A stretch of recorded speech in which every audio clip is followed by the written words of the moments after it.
হায় রে রাজনীতি, হায় রে রাজনীতি দেশে, রাজনীতি চারিদিকে রাজনীতি, গ্রামে রাজনীতি, শহরে রাজনীতি, ঘরে ঘরে রাজনীতি। কেন বলছি রাজনৈতিক কথাগুলো?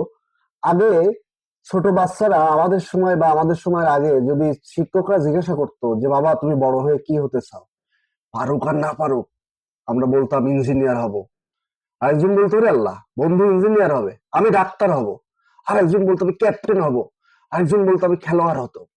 আরেকজন বলতো যে আমি বিজ্ঞানী হব। হায় রে প্রতিযোগিতা, কি মজার প্রতিযোগিতা আমাদের! সেই প্রতিযোগিতা হারিয়ে যাচ্ছে এই দেশ থেকে। এখন যদি কোনো বাচ্চাকে জিজ্ঞাসা করা হয় বাবা তুমি পড়াশোনা করে কি হবা, সে বলে কি জানেন? সে বলে যে আমি পড়াশোনা করে নেতা হব। কারণ নেতারা সব ডাক্তার ইঞ্জিনিয়ার সচিব ওদের চালায়, নেতাদের কথায় ওরা উঠে বসে। একজন নেতা পড়াশোনা করা লাগে না, একজন নেতা বাবার টাকা থাকলেই হলো, মাথায় খুব বেশি জ্ঞান থাকা লাগবে না, টাকা ইনকাম। রাজনীতিতে যে পরিমাণ টাকা ইনকাম সেটা তো অন্য কোনো জায়গায় নেই। টাকা, সম্মান, মানুষ, দাপট সবাই মানে। তাই এখনকার বাচ্চারা পড়াশোনা করে আর ইঞ্জিনিয়ার হতে স্বপ্ন দেখে না। এখনকার বাচ্চারা পড়াশোনা করে আর ডাক্তার হওয়ার স্বপ্ন দেখে না। এখনকার বাচ্চারা পড়াশোনা করে বিজ্ঞানী হওয়ার স্বপ্ন দেখে না। এখনকার বাচ্চারা স্বপ্ন দেখে রাজনীতি করে নেতা হবার। সহজে অমুক ভাই তমুক ভাইয়ের পাশে যায় স্লোগান দিলেই, জেলের তালা ভাঙবো, অমুক ভাইকে আনবো, এটা বললেই অমুক ভাই আসছে, রাজপথ কাঁপছে, অমুক ভাই যাচ্ছে, রাজপথ কাঁপছে।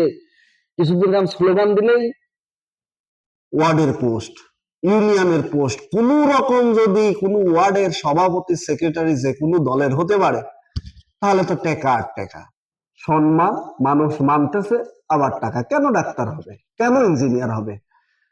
আমরা কি অসুস্থ রাজনীতিতে চলে যাই নাই? আমাদের দেশ সত্যি কষ্ট লাগে কি হচ্ছে সমাজের। আজকে আমি একজন আমাদের যে দলেরই হোক একজন নেতার কথা শুনলাম, খুবই ভালো লাগলো। সে খুব সুন্দর করে একটি কথা বললো, বিএনপির কোন নেতা হবে, নাম কি জানি না, আমি রাজনীতি ওইভাবে করি না, ওই জন্য জানি না। তো সে খুব ভালো একটি বক্তব্য দিল। সে একটি প্রোগ্রামে গেছে, যাওয়ার পরে সে প্রশ্ন করছে যে তুমি কে বাবা? তো বলছে আমি আঙ্কেল সমন্বয়ক। সমন্বয়ক মানে? তো বলতেছে যে সমন্বয়ক, আমি সমন্বয়ক, কিসে পড়ো? তো বলছে যে ফার্স্ট ইয়ার। কেন এসেছো? বড় একটি কর্মকর্তার নাম না বলে তার সাথে মিটিং করতে এসেছে। কারা? একজন ফার্স্ট ইয়ার পড়া ছেলে দেশ কিভাবে চলবে, দেশ কিভাবে চালাবে সেটার মিটিং করতে গেছে। অথচ যারা দেশ চালানোর কথা, যারা এই দেশটি সোনার দেশ বানানোর কথা, তারা আজকে বিভিন্ন অন্যায়ের কারণে এসব বাচ্চাদের হয়তো মাঠে নামতে হয়েছে। অথচ আমরা এই সমাজ ধ্বংস হয়ে যাচ্ছে, আর কেউ পড়াশোনা করতে চাবে না।